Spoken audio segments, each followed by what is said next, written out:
My name is Siemon-Netto. I've been a journalist since the age of 19. Late in life, I studied theology and I hold a PhD in theology and sociology of religion from Boston University. I covered the Cuban Missile Crisis. I covered the American Civil Rights Movement.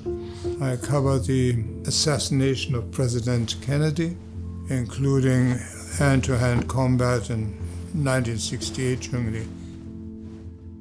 When I was very young, when World War II started and we were bombed out, then it became very dramatic, because how do you protect a bourgeois Christian child from Nazi influence?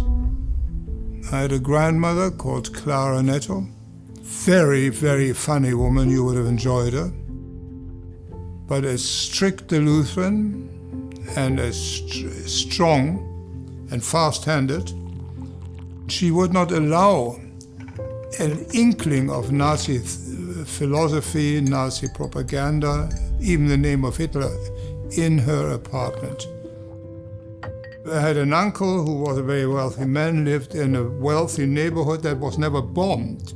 And my uncle Karl was his name, he was a chemist. One day said to my father was, by the way, blind from the First World War. Karl-Heinz, they've just arrested my last secretary. Why? Because she was a quarter Jewish. And my father said, do you have any idea where they've taken her? No, Theresienstadt. Theresienstadt was a bogus camp for international inspectors to visit. So said my father, oh, thank God, at least not Auschwitz. And I said to my father, Auschwitz, what's that? And my father did this. In other words, the walls have ears. It shows how risky it was to speak your mind in the Nazi era. There were many, many forms of Germany during the war. I mean, nobody asked what was it like to be a child in Nazi Germany. And what can we learn in case something like that arrives here in America? And we'll have to learn, first of all, to train grandparents to look after their grandchildren and give them background. We have to train children to have fun again, not just at computers, but outside.